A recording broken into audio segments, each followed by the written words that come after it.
deal with hundreds of people every year, and every case has a special place, where we help people and we move forward. But there are some cases that just hit you harder. The most important thing that we do at CARE is that we love the people we work for because we really feel like they are in need. The stories you hear is probably the most challenging thing because, if it's only work, we can work all day, all night, but it's the stories that we have to carry back with us when we go home. That's probably the most challenging thing. I have a big whiteboard filled with lots of lines of people's names and case numbers, all of them employment discrimination, bullying cases, or travel delays. The details of the cases they're horrifying.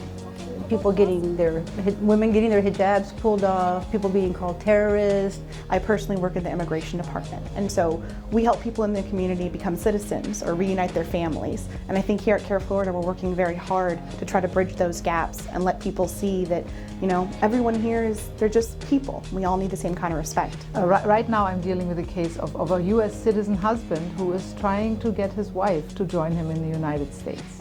It's been 4 years.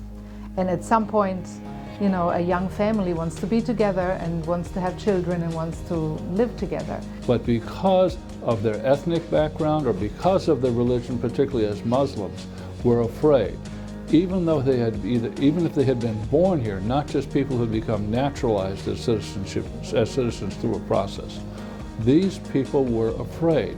The work that CARE does and the aspect that CARE wants to help people is so important. People that are Muslim and practice the Islamic religion do not get the representation and they are ostracized. We want a broader declaration from the judicial system that placement on the list itself for no other reason other than the fact that a lot of these individuals are Muslim is a violation of our freedom. I've told people I think CARE is about comparative to being the NAACP for Muslims and non-Muslims.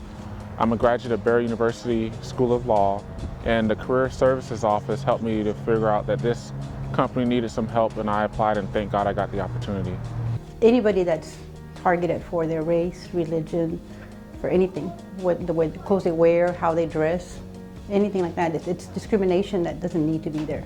There was a case, I want to say that was 2 or 3 years ago, a young boy who was stuck in Israel and was thrown in jail, and they said he couldn't come home.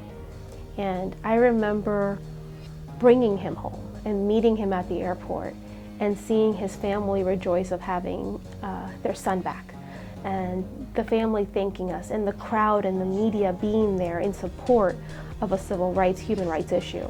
And that feeling of satisfaction, of justice prevails, and why the American system works is an amazing feeling that you can't duplicate.